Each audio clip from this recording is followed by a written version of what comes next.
Greetings, Jonathan Camarda, Chief Investment Officer. Hopefully all doing well.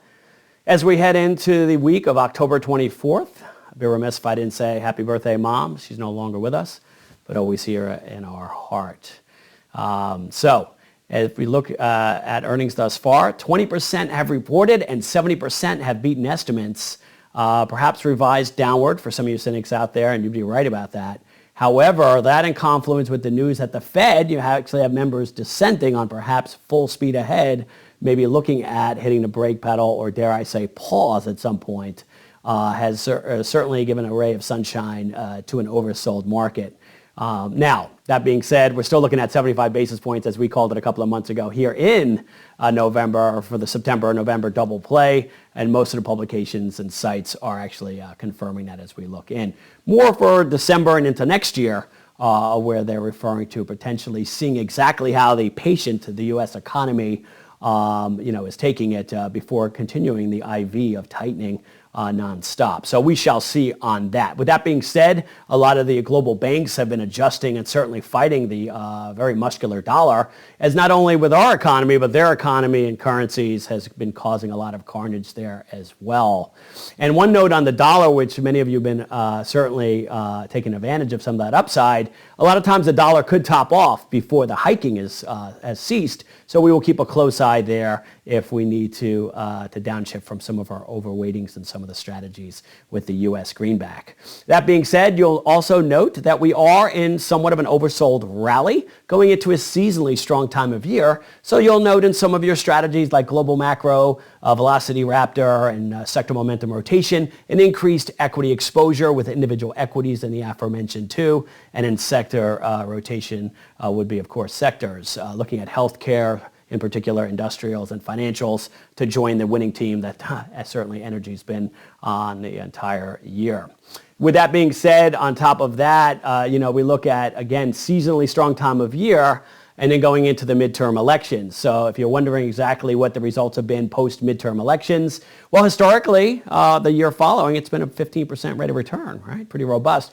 However, before you get all excited with the macro environment, the past few turbulent market cycles, it's been more low single digits over that period of time. Of course, off oversold conditions, anything is possible. And as you know, we don't set our sails to where we think the wind's going to blow, but where, in fact, it actually is blowing. Never let our opinions get in the way of what's actually going on there. So now, with that being said, as we do move into this next stage, we have to see how these next 80% of the companies report, what that looks like going into, of course, or shall I play taps? Maybe not.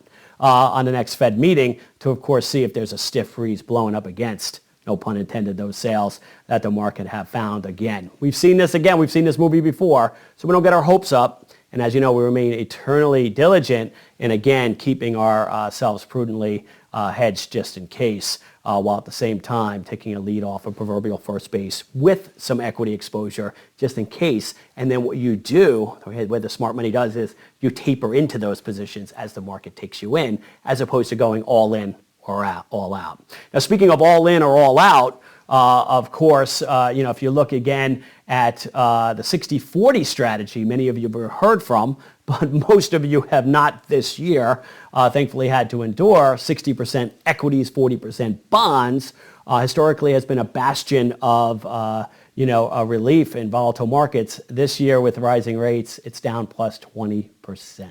So thankfully we heard, saw, got out of the way of the fixed income train earlier in the year, but at the same time, many of your neighbors may not, as we see many allocations still set it, forget it. The alarm clock hasn't gone off yet on those. So just to give you an idea of the macro environment, that is very different than your grandfather's bear market.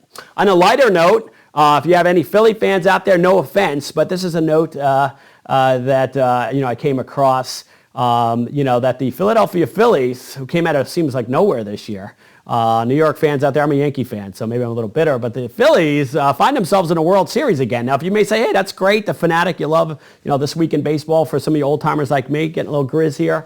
The Phillies, who won it all, going back to the Athletics days, the 1980, okay?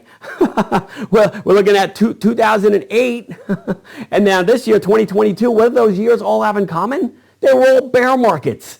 Now, the good news, at least in 2009, the market had rebounded. So on a lighter note there for you Philly fans, no offense, but the Phillies always seem to find themselves during a bear market having some steam into the World Series. And I'm not a betting man, so I'm not saying what to do versus those what seem unbeatable Astros, but take it for what it is, as those Phillies like to run on a bear market track. So with that being said, in that moment of levity, we will stay eternally vigilant. Stay frosty out there, as we appreciate your time, patience, and most importantly, your trust. Again, happy birthday, Mom. Any of you that have birthdays as well, grab them, enjoy, and we'll talk to you next time.